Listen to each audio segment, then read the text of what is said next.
औद्योगिक त्रासदियों में बदलने वाली थी। जैसे ही मैं संपर्क हुआ, टैंक के अंदर हालने लगा। टैंक के दबाव बन चुका था, मानो एक बंद बम धीरे धीरे फटने की तैयारी कर रहा हो।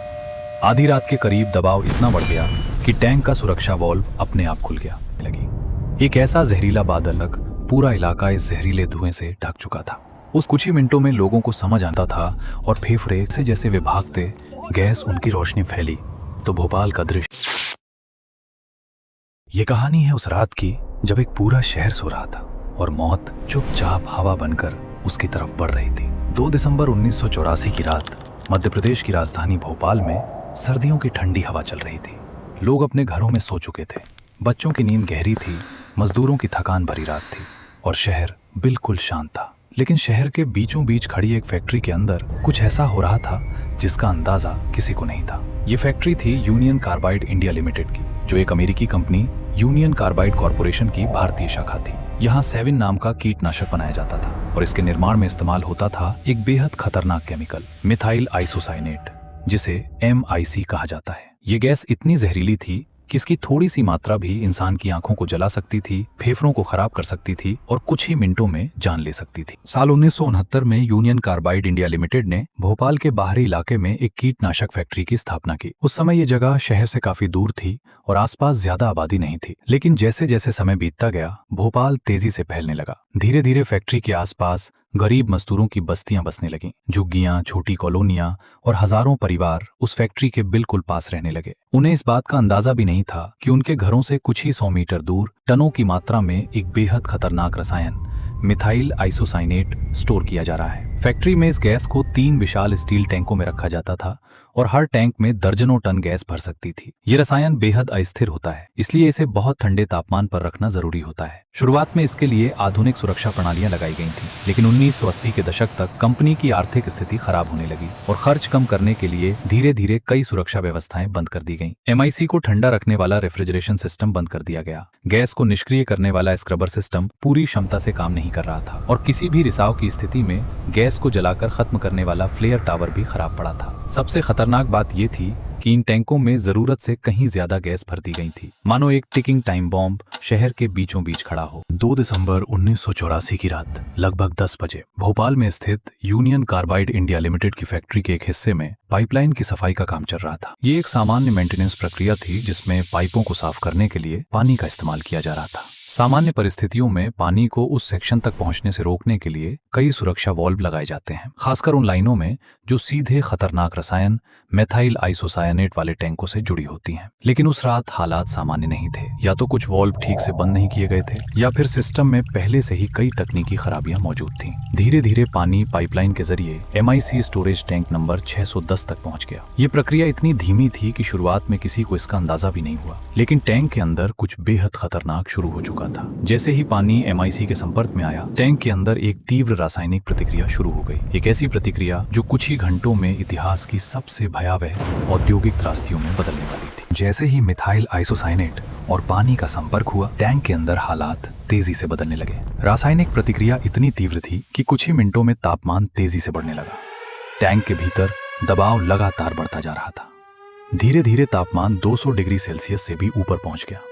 अंदर मौजूद तरल MIC उबलने लगी और उससे बड़ी मात्रा में जहरीली गैस बनने लगी। फैक्ट्री के विशाल स्टील टैंक नंबर 610 के अंदर अब एक खतरनाक दबाव बन चुका था, मानो एक बंद बम धीरे धीरे फटने की तैयारी कर रहा हो। आधी रात के करीब दबाव इतना बढ़ गया कि टैंक का सुरक्षा वाल्व अपने आप खुल गया और उसी क्षण लगभग 40 टन से भी ज्यादा जहरीली MIC गैस हवा में निकलने लगी। एक ऐसा जहरीला बादल जो कुछ ही घंटों में भोपाल के हजारों लोगों की जिंदगी बदलने वाला था। कुछ ही मिनटों में जहरीली मिथाइल आइसोसाइनेट गैस फैक्ट्री की ऊंची दीवारों को पार कर आसपास की बस्तियों की ओर बढ़ने लगी। ये गैस हवा से भारी होती है, इसलिए यह आसमान में ऊपर नहीं जाती बल्कि जमीन के बेहद करीब फैलती है। धीरे धीरे एक जहरीला बादल फैक्ट्री से निकलकर सड़कों, गलियों और घरों के बीच फैलने लगा। रात के करीब 12:30 बजे तक पूरा इलाका इस जहरीले धुएं से ढक चुका था। उस समय हजारों लोग अपने घरों में गहरी नींद में सो रहे थे। किसी को यह अंदाजा भी नहीं बाहर मौत हवा बनकर फैल चुकी है। लेकिन कुछ ही देर में लोगों की आंखों में अचानक तेज जलन होने लगी।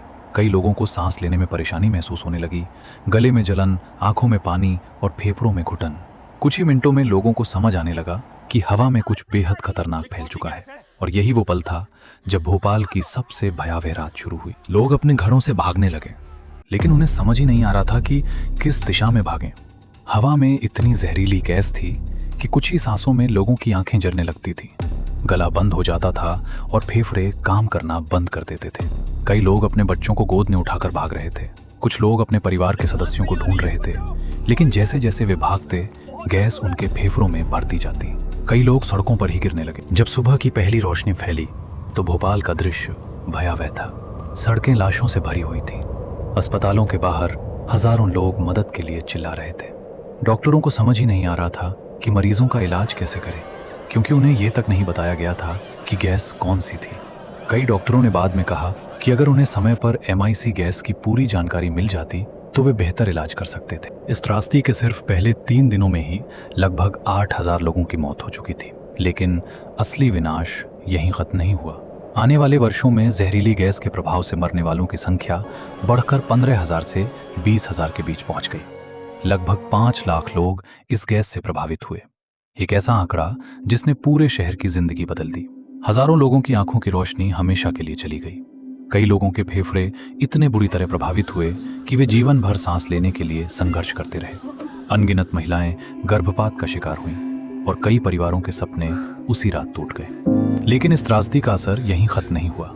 आने वाले वर्षों में हजारों बच्चों का जन्म गंभीर बीमारियों, शारीरिक विकलांगताओं और जन दोषों के साथ हुआ।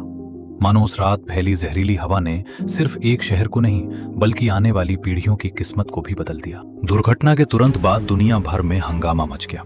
कंपनी के CEO वॉरेन एंडरसन भारत आए, लेकिन उन्हें भोपाल पहुंचते ही गिरफ्तार कर लिया गया। हालांकि कुछ ही घंटों बाद उन्हें जमानत पर रिहा कर दिया गया और वे अमेरिका लौट गए। भारत सरकार ने बाद में उन्हें अदालत में पेश होने के लिए कई बार बुलाया, लेकिन वे कभी वापस नहीं आए।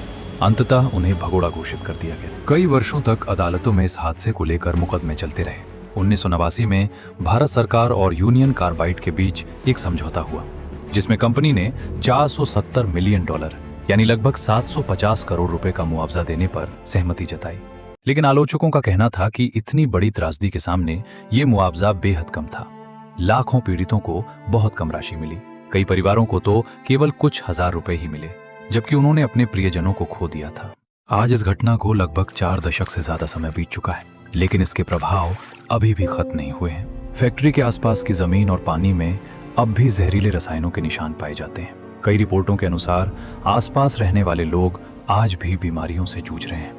भोपाल गैस ट्रेजेडी को आज भी दुनिया की सबसे बड़ी औद्योगिक आपदाओं में गिना जाता है। ये कहानी केवल एक दुर्घटना की नहीं है, ये कहानी है लापरवाही की, लालच की और उस सिस्टम की जो हजारों लोगों की जान बचा सकता था लेकिन असफल हो गया। भोपाल की वो रात हमें हमेशा ये याद दिलाती है कि जब मुनाफा इंसान की जिंदगी से ज्यादा महत्वपूर्ण बन जाता है, तब परिणाम इतिहास की सबसे भयावह त्रासदियों में बदल जाते हैं।